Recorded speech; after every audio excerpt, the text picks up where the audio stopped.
Years ago, I thought, what's the word that describes this eating style? Because there was no word that was clear enough. What does plant-based mean? Does that mean 80% of plants, 95% of plants, or 100%?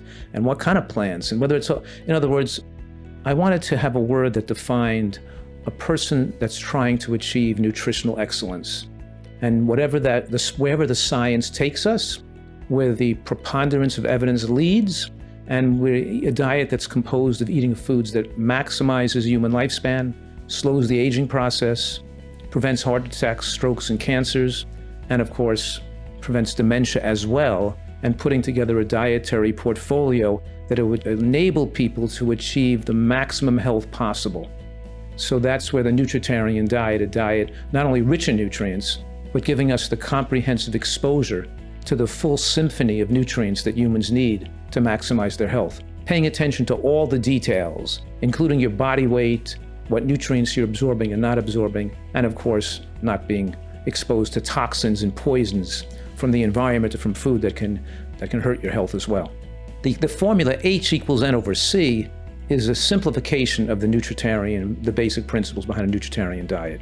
The H=N/C means your healthy life expectancy is proportional to the nutritional quality or the nutritional bang per caloric buck. We have to eat foods that are rich in nutrients per calorie because the American diet and most Western diets are 60% of calories from processed foods and about a third from animal products. And both processed foods and animal products do not contain a significant micronutrient load. They don't contain a significant bounty of antioxidants, phytochemicals, vitamins, and minerals, the non-caloric essential nutrients humans need that enables their survival and prevention against disease and inflammation. So what I'm saying right now, of course, H=N/C means you're living healthier and longer if you eat a diet meeting your body's nutritional needs. And these 5 words are important here. The 5 words housing this foundational principle is moderate caloric restriction in the context of micronutrient excellence, or moderate caloric restriction with micronutrient excellence is the foundational principle of a Nutritarian diet.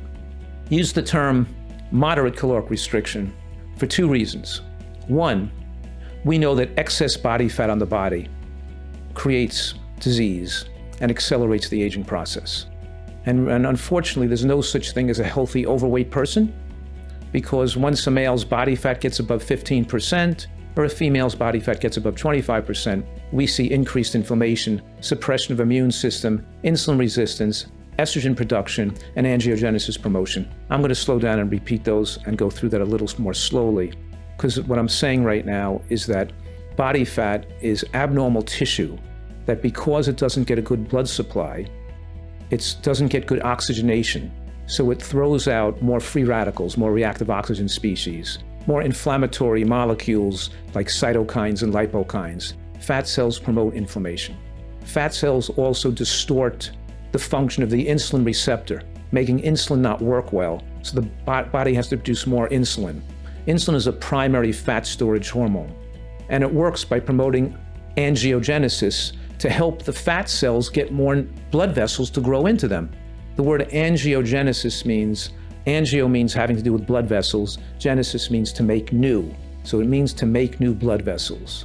So insulin promotes the growth of fat and promotes the growth of blood vessels to build a roadway to fuel the fat.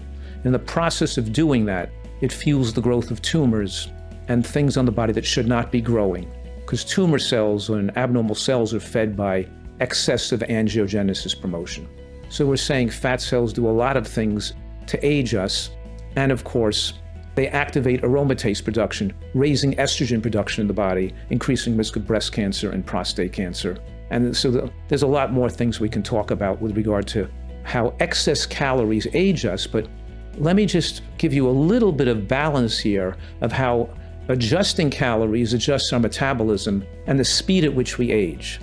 So let's say, for example, let's say my body needs 1,500 calories a day, and I eat 200 calories more than that I don't need each day.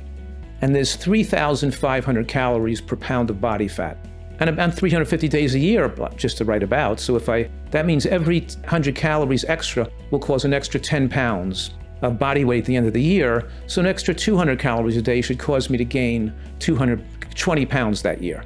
But that's not what happens. It's not the way the body works, because the body resists putting on fat from the excess calories.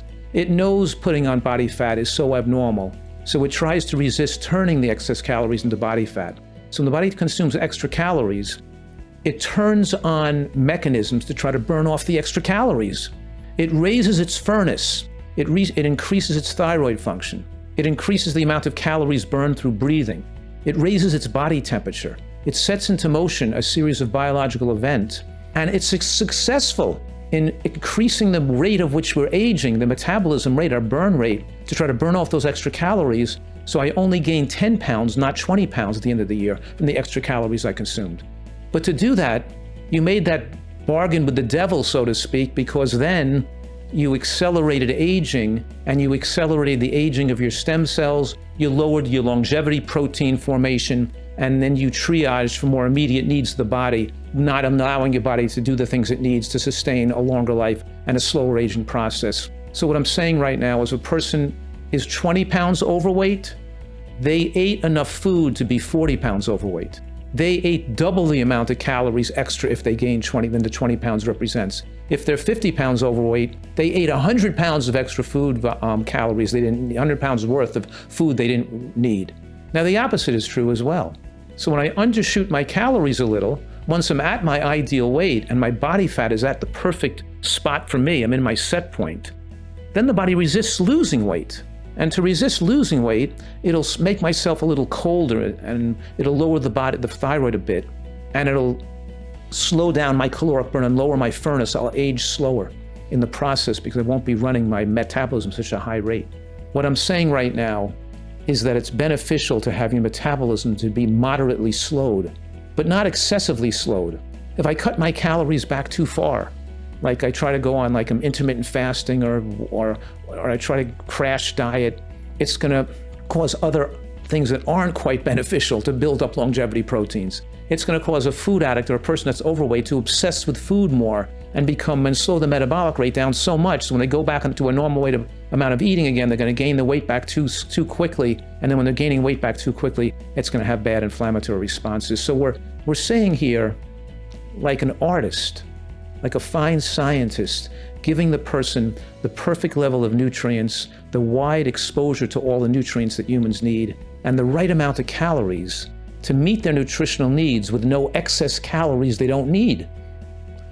So the moderate caloric restriction is kind of a semantical term to meet your caloric needs to maintain your muscle mass, but don't overeat calories you don't need, because those extra calories you consume that you didn't need are shortening your lifespan. And of course, we know that in the normal range of thyroid function, in that normal range, in the higher half of thyroid function, we have much more heart attacks and strokes and irregular heartbeats and cardiac arrhythmias. In the lower range half of normal, it's really truly normal. So while the average person in America thinks it's favorable to increase their metabolism so they can eat more food and not lose weight, we know that's a formula for aging prematurely.